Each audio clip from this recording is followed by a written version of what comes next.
Hello and welcome back to Brewer's Bastion, where every week I bring new homebrew material to your table. Today's creature is equal parts siege engine, elemental horror, and runaway magical disaster.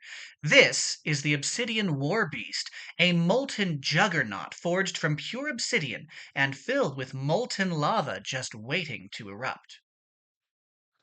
Deep within volcanic sanctums, the kind of places that sane adventurers avoid on principle, a sect of druids once sought to harness nature's wrath rather than living in harmony with it. These weren't your grow mushrooms and commune with animals source of druids. No, these were fanatics obsessed with the destructive majesty of both creatures and nature alike, and they were particularly fond of volcanoes.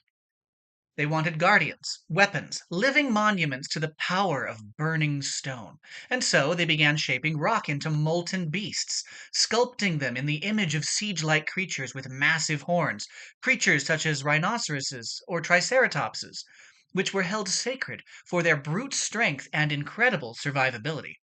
Each horn on a warbeast is a razor-thin casing of obsidian wrapped around liquid magma, like a volcanic spear barely held in place. When these creatures charge, they don't just impale you. They sear through armor and bone, fusing metal to flesh in the same heartbeat. Their skin is layered obsidian plates, sharp enough to shatter blades and deflect arrows, but with one fatal flaw. They become brittle under intense cold, and that wasn't an accident. Their creators built in this weakness, this failsafe, because even they were wise enough to fear what might happen if one of their creations broke free. But the most terrifying part isn't the armor, it's what's inside. When the Druids forged these creatures, volcanic fumes became trapped within their bodies. That heat has nowhere to go until someone cracks open the shell. Strike an obsidian warbeast in melee, and those gases vent in an explosion of fire and toxic vapor, scorching everything nearby. It's the creature's version of a reflex, not a decision, not malice, just the Earth's own pressure fighting to escape. And despite their animal shape, there's no soul inside, no instinct, no personality. An obsidian warbeast is just a body, powered by heat and directed by a magical focus called an obsidian heart, a crystal shard formed from the same magma as the creature's core. Whoever holds the heart controls the beast with simple, silent commands. Without a heart, the warbeast wanders, attacking anything that moves until the last of its heat fades and it freezes into a statue of glossy black rubble. In combat, the Obsidian Warbeast is exactly what it looks like, a living battering ram made of volcanic glass. It's a CR6 construct with 18 AC, 136 hit points, and a 40-foot movement speed. But as soon as it starts moving in a straight line, that beast kicks into overdrive. When it commits to a charge, that speed jumps to 60 feet, and opportunity attacks against it come with disadvantage. Once it starts moving, it's like trying to stop an avalanche by standing in front of it. If the warbeast moves 30 feet straight towards a creature, hits it with its horn, and the creature fails a strength saving throw, the creature is knocked prone and the warbeast doesn't stop there. It follows up with a devastating stomp, a massive armor-crushing blow that deals extra damage to prone targets. But even if you manage to avoid its charge and land a blow, hitting the warbeast comes with consequences. Every melee strike that you make cracks its obsidian shell just enough for trapped volcanic gas to burst out. Nearby creatures take automatic fire damage and have to make a constitution save or be poisoned until the end of their next turn. Do you keep striking and risk being roasted alive, or do you stay back and let this thing build momentum? Neither option sounds particularly palatable. But there is a way to weaken it, and your players will feel brilliant if they figure it out. The beast has a unique vulnerability, obsidian fragility.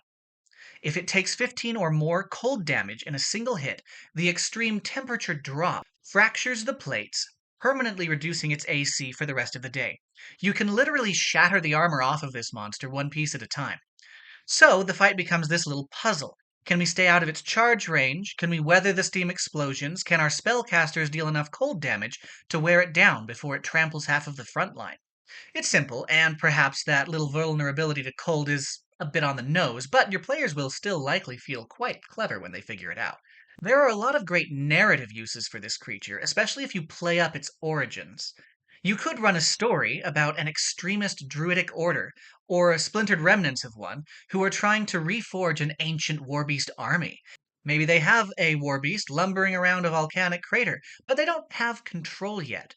Or maybe your players get the Obsidian Heart before encountering the beast, suddenly realizing that they have control of something incredibly powerful, but still quite dangerous.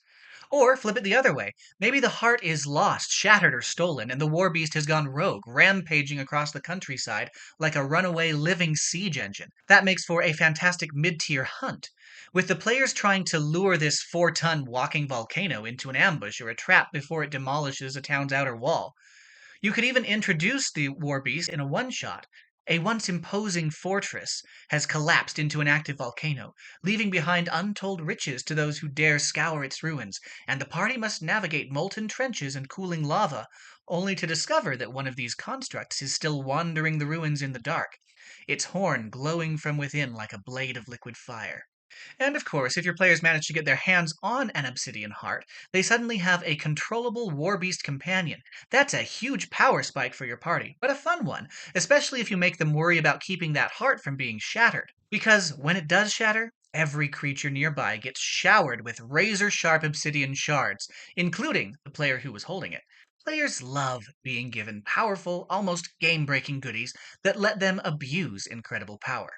Terrifying, plot relevant, and game changing consequences should naturally follow that abuse of power when it makes narrative sense. Ignore both of those rules if they make your players uncomfortable. Every table's different, so be sure to gauge your players' styles and needs before you have the clearly intelligent enemy realize that shattering their obsidian heart is by far the most optimal option. It makes sense. It's plot relevant, but there are definitely groups where taking away their magic items is even more inconsiderate than killing their characters.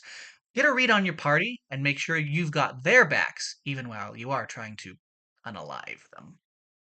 If you enjoyed the Obsidian Warbeast and want the full stat block along with its lore and the Obsidian Heart item, join the Bastion over on Patreon for access to that full stat block, lore, and magic item description.